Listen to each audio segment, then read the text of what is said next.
अच्छा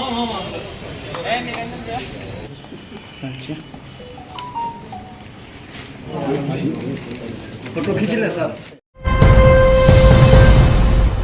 एसएससी द्वारा आयोजित एमटीएस की परीक्षा में फर्जीवाड़ा करते 35 लोगों को गिरफ्तार किया गया है। सभी लोग एक दूसरे के बदले में परीक्षा दे रहे थे। शहर के सदर थाना अंतर्गत हासदा रोड स्थित चल रहे डिजिटल सेंटर के संचालक इतने शातिर थे कि एक कमरे में ओरिजिनल विद्यार्थी रखते थे, वहीं दूसरे कमरे में उनके बदले परीक्षा देने वाले मुन्ना भाई रखते थे, जो दूसरों के बदले परीक्षा देते थे। इसके एवज में 10-10 लाख रुपये की डील हुई थी। पूर्णिया एसपी कार्तिकेय शर्मा ने इस दौरान एसएससी के उड़नदस्ता टीम की कार्यशैली को भी संदिग्ध माना है। ये एसएससी के द्वारा एमटीएस की परीक्षा ऑर्गेनाइज की गई थी, जिसमें पूर्णिया में एक सेंटर था, पूर्णिया डिजिटल एग्जामिनेशन सेंटर।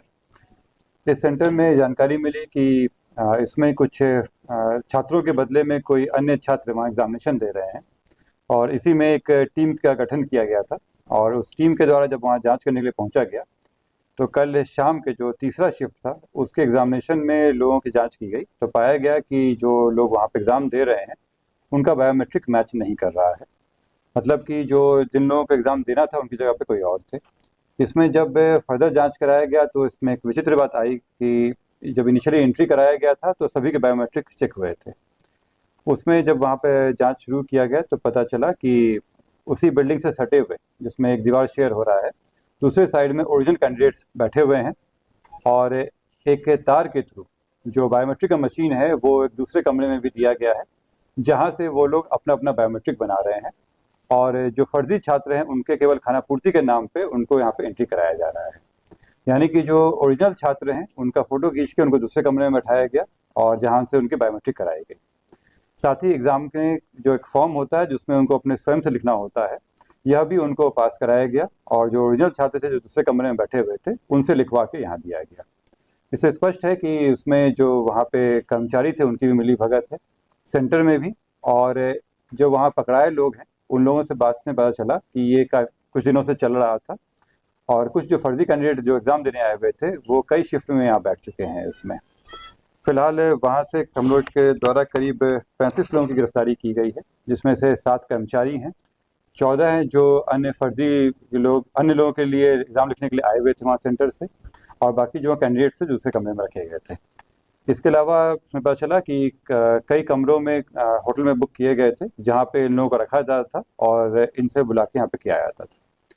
इसके अलावा जब हम लोग जांच की तो पता चला कि एसएससी के द्वारा एक उड़न दस्ता भी बनाया जाता है जो आके चेक करता है इसमें, लेकिन उसकी भी गतिविधि संदिग्ध पाई गई कि वो आए और आधा घंटा में ही वापस चले गए। इन सब से स्पष्ट हो रहा है कि ये एक बड़े लेवल पे किया जा रहा था। इसमें काफ़ी मात्रा में आप देख सकते हैं वो सेंटर पे जो नेटवर्किंग वगैरह किया गया था जो कंप्यूटर के द्वारा रहता है उसके वो भी मानक के अनुसार नहीं था, उसमें भी छेड़खानी की गई थी, और उसमें भी कनेक्शंस अलग आए गए थे जो नहीं होने चाहिए थे। इसके अलावा इसमें वहाँ पे जो बरामद सामान हुए हैं उसमें से 3 लैपटॉप हैं, 4,20,000 रुपये नकद पाया गया है, 18 मोबाइल, 2 दोपहिया वाहन, 2 4 पहिया वाहन, वाईफाई, ब्लैंक चेक, सीपीयू और अन्य जो गैजेट हैं वो पाए गए हैं। साथ ही कई कैंडिडेट्स के प्रवेश पत्र और मूल कागजात भी पाए गए हैं इसमें, और इस पे हम लोग अभी अनुसंधान जारी है, इसमें अनुसंधान शुरू हो गया है। साइबर थाना में ये केस दर्ज कराया गया है। इसमें फ्रॉड फर्जीवाड़े की साथ साथ आईटी एक्ट भी लगा है और पब्लिक एग्जामिनेशन प्रिवेंशन एक्ट 2024 भी इसमें लगाया गया है। इसमें 35 लोगों की गिरफ्तारी हुई है। इसमें एक एग्रीमेंट भी हम लोगों को मिला है जिसमें जो सेंटर को चला रहे थे उनके द्वारा एग्रीमेंट कराया गया था, उस एग्रीमेंट में भी लोगों को कराया जा रहा है। ये एग्रीमेंट कराने वाले विभिन्न जगहों के थे, उसमें से एक व्यक्ति शेखपुरा के बरबीघा का, एक व्यक्ति वैशाली का, एक नालंदा का और एक पटना का पाया गया है। उसमें दोनों जांच कर रहे हैं। साथ ही इसमें कटिहार का एक व्यक्ति है, उसकी भी प्रमुख भूमिका बताई जा रही है। इसमें जो पकड़ाए व्यक्ति हैं उसमें से ज़्यादातर लोग जो फर्जी वाले में आए हुए थे वो वैशाली से, पटना से और नालंदा जिला से थे। जो एग्रीमेंट में क्या लिखा हुआ? एग्रीमेंट तो इसमें है कि वो उसको लीज पे ले रहे हैं सेंटर में, और जो उसमें मुख्य संचालक बताया जा रहा है वो पटना के और कटिहार के व्यक्ति। कब से सर यहाँ पे? ये बताया गया कि सेंटर अगस्त से शायद चालू था, लेकिन वो अभी कंफर्मेशन नहीं हुआ है इस चीज़ का। तो ये क्या जो बिल्कुल बिल्कुल इसमें जैसे बताया कि पूरा एक ग्रोह बना के किए हुए थे ये लोग, और बुला के यहाँ पे सेंटर, क्योंकि आप खुद देख सकते हैं कि जो आसपास के क्षेत्र के लोग नहीं हैं, जबकि दूर के लोग आके यहाँ सेंटर ले रहे हैं, जबकि वो अपने पास के भी पे ले सकते थे। इससे स्पष्ट है कि ये किस तरह का चल रहा था इसमें। और इसमें जो कैंडिडेट से बात हुई तो उनसे पता चला कि ये पूरे कराने का उनसे बात की गई थी, तो 10.5 लाख रुपए पर कैंडिडेट के हिसाब से बात की गई थी, जिसमें से ये गाड़ी से हम लोग रिकवर किए हैं कुछ कैश, और बाकी पे हम लोग लगे हुए हैं। जो मेन सरगना है वो हम लोग टारगेट में लिए हुए हैं, उसकी जल्दी गिरफ्तारी कर लेंगे। मेन सरगना कौन है? कटिहार का है रोशन। सर इसमें जो टीम था क्या उसको क्या अवार्ड? निश्चित रूप से ये इतनी बड़ी एग्जामिनेशन वाला में सर धंधा चल रहा था और इस टीम के द्वारा कार्य किया गया है। इस टीम को निश्चित रूप से इसमें रिवॉर्ड दिलवाया जाएगा और बहुत ही प्रशंसनीय कार्य इनके द्वारा किया गया है। ये किस तरह के जॉब का चल रहा मतलब एमटीएस के लिए था ये, एमटीएस के लिए। सर इसमें एडवांस के तौर पर राशि कितना मिलेगा स्टूडेंट्स?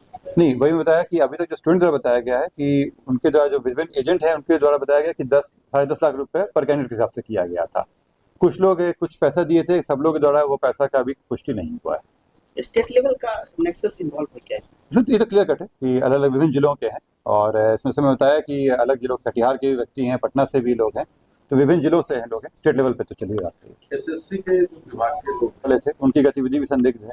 ये इस तरह से चल रहा था कि अगर विभिन्न जिलों में पता है तो इस पर भी हम लोग कार्य कर रहे हैं कि ऐसा तो नहीं कि उधर उस विभाग के द्वारा में भी कुछ लोग इसमें जुड़े हुए थे। इस पर भी हम लोग कार्य चल रहा है अभी। इस पर जब एविडेंस आएगा तो कार्रवाई करेंगे। आगे में सेंटर पर परीक्षाएं होनी थी तो क्या? जैसे आज था, क्योंकि कल इतनी बड़ी उसमें रेड वगैरह हुआ था, उसको सील करा दिया गया है, तो फिलहाल तो अभी जब तक एविडेंस कलेक्शन नहीं आता है ये सेंटर सील है। बहुत सारे